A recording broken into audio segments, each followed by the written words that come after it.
Faisant suite aux différents types d'algorithmes de cryptographie, nous abordons dans cette mini-vidéo le problème de distribution de clés de cryptographie asymétrique.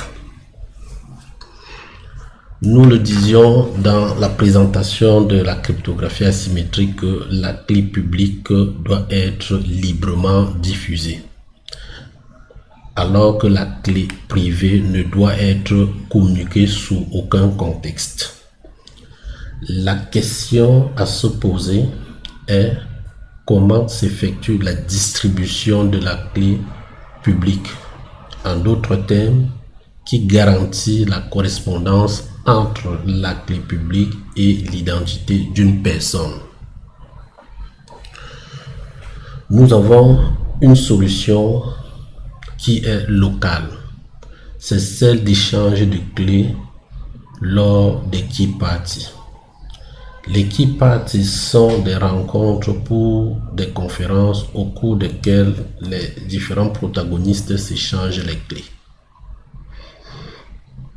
Cette solution étant locale, ne saurait être utilisée sur Internet puisque les personnes ne se déplaceront pas chaque fois pour s'échanger leurs clés publiques. Alors nous avons une deuxième solution qui est globale et utilise une structure de données spécifique nommé certificat de clé publique ou certificat digital. Alors la question qu'il faut se poser, c'est quel est le format du certificat digital et quelle est la fiabilité de l'émetteur du certificat. C'est quoi donc un certificat digital?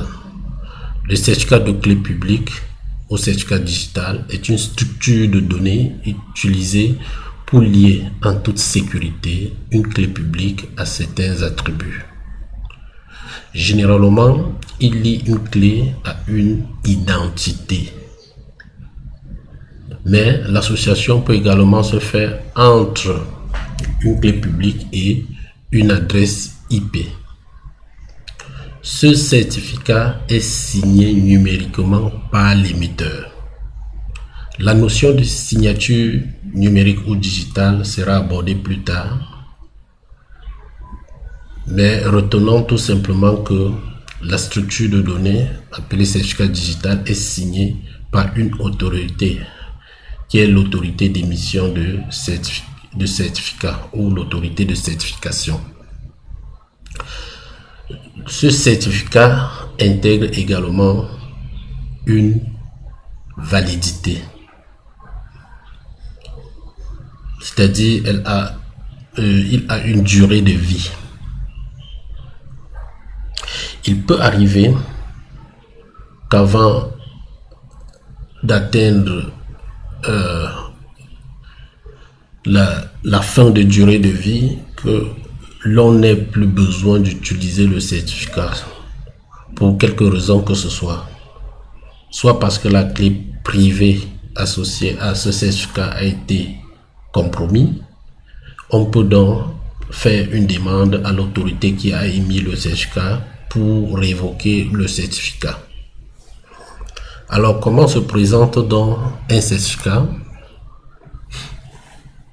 Nous avons à droite de notre écran une structure du certificat représentée avec le format X509 qui est un standard pour représenter les certificats digitaux. La première information est la version. La deuxième information est le numéro de série. La troisième information est l'algorithme utilisé pour la clé. L'information suivante est l'émetteur de ce certificat. Puis nous avons la validité qui nous donne le délai, la période de validité. Nous avons le sujet, c'est-à-dire l'identité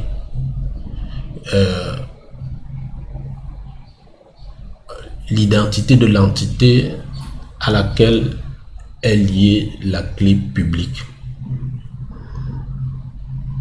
Nous avons le sujet qui est ce pourquoi la clé publique sera utilisée, et nous avons enfin la signature digitale de l'autorité qui émet ce certificat. Nous rappelons que ce certificat est représenté sous le format X509 qui est l'un des formats les plus utilisés pour représenter les certificats digitaux. Mais nous avons aussi d'autres types, nous avons d'autres standards pour représenter les certificats digitaux.